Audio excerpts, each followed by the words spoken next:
Dalam bab ini, pelajar-pelajar, kita akan melihat bagaimanakah ataupun latar belakang sistem persekutuan, bagaimana kuasa kerajaan persekutuan dan kerajaan negeri, serta bagaimanakah kerjasama wujud di antara kedua-dua kerajaan persekutuan dan negeri. Dan akhirnya, kita akan melihat bagaimanakah cara untuk mengukuhkan sistem persekutuan. Latar belakang sistem persekutuan. Persekutuan merupakan satu konsep yang menyatukan beberapa buah negeri dan membentuk sebuah negara bersekutu. Kewujudan kerajaan pusat, kerajaan negeri dan pembahagian kuasa mula wujud dalam konsep sistem persekutuan. Melihat kepada sejarah bagaimanakah sistem persekutuan ini wujud? Persekutuan 1896 di mana pengaruh British membawa kepada penubuhan negeri-negeri Melayu bersekutu, iaitu Ketua Pentadbir adalah diketuai oleh Residen General. Kemudiannya, Majlis Mesyuarat Persekutuan 1927 ditubuhkan. Ia ditubuhkan bagi mengukuhkan kuasa British, di mana kuasa pentadbiran masih di bawah British.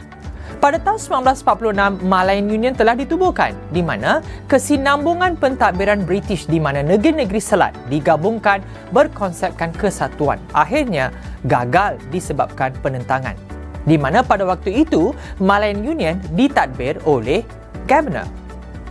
Melihat kepada penerus kepada kronologi sistem persekutuan ini, Persekutuan 1948 di mana kesemua negeri-negeri iaitu negeri-negeri Melayu bersekutu, negeri-negeri Melayu tidak bersekutu dan negeri-negeri selat telah digabungkan menjadikan sebagai sebuah persekutuan tanah Melayu iaitu pada tahun 1948. Dari aspek ketua pentadbir, PTB masih ataupun pihak British masih menjadi ketua persekutuan dan Raja-Raja Melayu menjadi pemerintah negeri. Pada tahun 1957, akhirnya kita telah mendapat kemerdekaan iaitu Persekutuan Tanah Melayu 1957. Pada waktu ini, kuasa jatuh ataupun sepenuhnya diberikan kepada pemerintahan dalam negara iaitu Yang di-Pertuan Agong menjadi ketua persekutuan iaitu Raja berperlembagaan dan demokrasi berparlimen. Manakala di setiap negeri, raja-raja masih menjadi ataupun sultan menjadi ketua negeri. Pada tahun 1963, iaitu Persekutuan Malaysia 1963, dapatlah kita lihat bagaimana kemasukan Singapura, Sabah dan Sarawak yang akhirnya dinamakan Malaysia.